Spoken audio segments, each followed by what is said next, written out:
Bonjour mes très chers amis. Première vidéo de l'année 2026 pour faire un point de ce qui s'est encore passé en Ukraine cette semaine.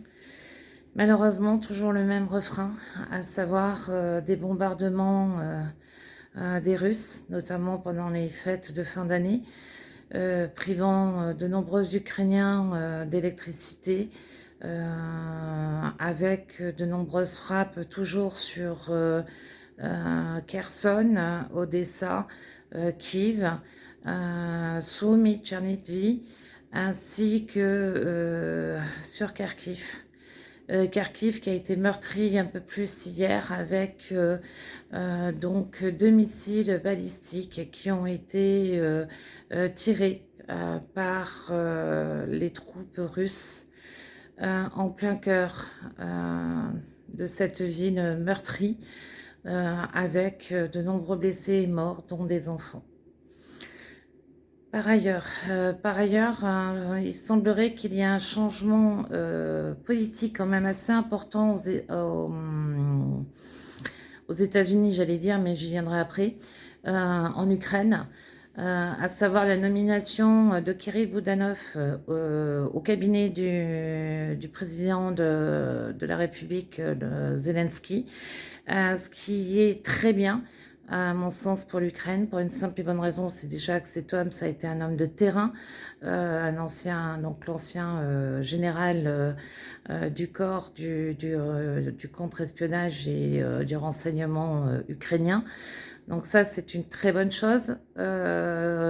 Il va y avoir une continuité aussi dans ce contre-espionnage puisque Oleg Ivashenko a été nommé. Il a été le bras droit, ni plus ni moins, de Boudanov et la jeunesse talentueuse. Alors, je voudrais pas accrocher son nom, de Mikhail Fedorov, qui vient d'être nommé, qui va être nommé ministre de la Défense. Il a 34 ans. Il est à l'origine de la conversion au numérique et notamment la création de l'application DIA en Ukraine. On voit qu'il y a une volonté à la fois d'avoir quelqu'un qui va vraiment peser de son expérience sur le terrain, de ses connaissances, notamment auprès de la CIA et des Occidentaux, à savoir Boudanov, qui va être, à mon sens, un négociateur plus que hors pair, et d'autre part, qui ne laissera pas l'Ukraine se faire manger par la Russie. Moi, j'ai toute confiance en cet homme parce qu'il a vraiment montré sa valeur. Un général qui va sur le terrain, comme en fait son président, à mon sens, ce n'est pas rien.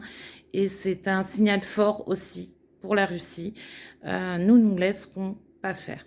Donc, des mouvements, à voir ce que ça va donner. Mais pour moi, il semblerait que voilà, ça soit une bonne chose pour l'Ukraine, à la fois la jeunesse, l'expérience et du terrain, et l'expérience aussi en tant que bras droit.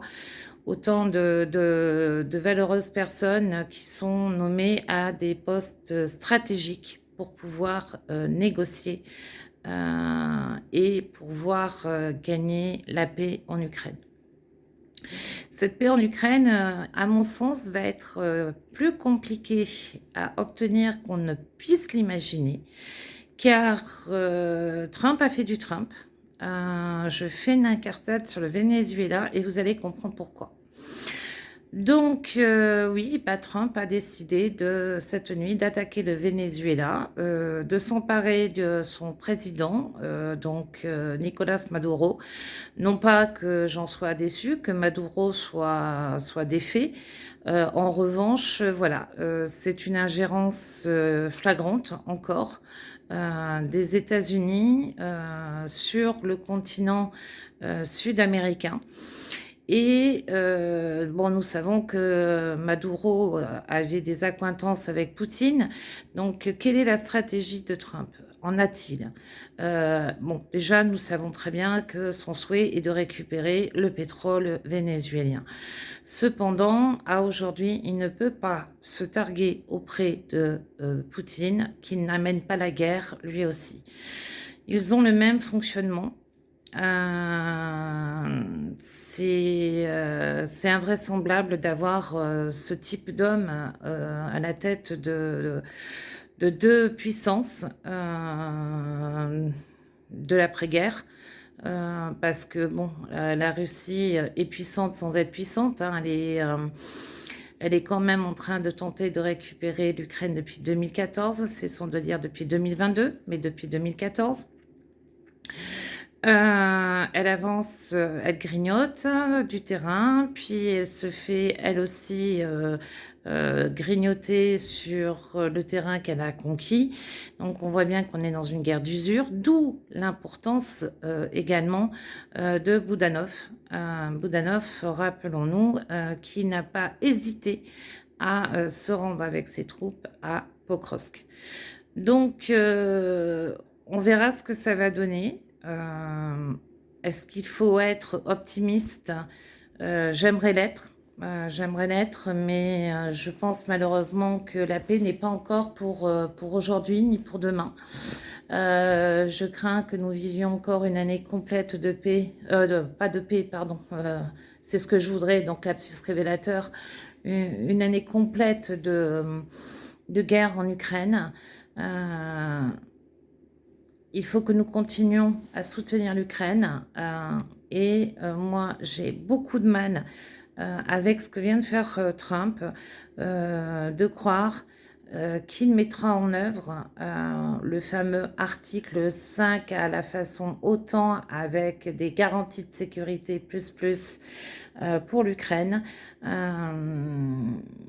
Voilà, je suis très dubitative concernant ce plan de paix qui a été téléguidé au départ par la Russie, tellement téléguidé par la Russie, qu'elle s'est donné comme prétexte que l'Ukraine a voulu taper la résidence d'été du tsar génocidaire Poutine.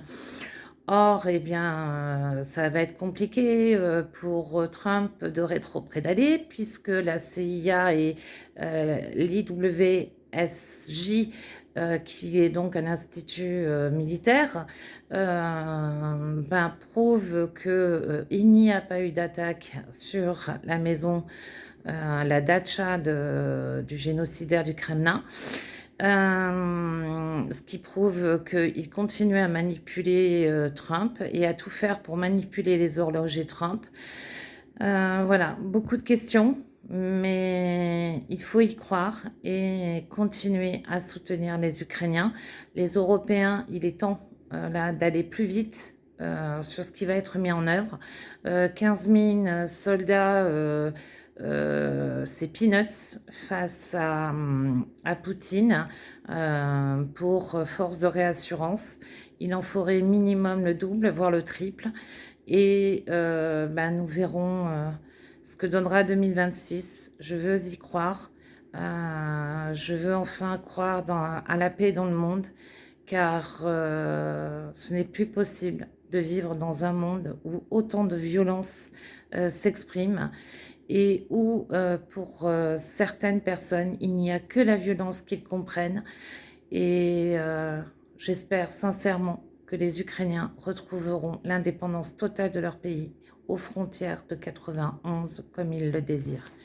Slava Ukraini, Heroyam Slava, Slava Nazi, Smert Vor Ukraini, Ponaduse.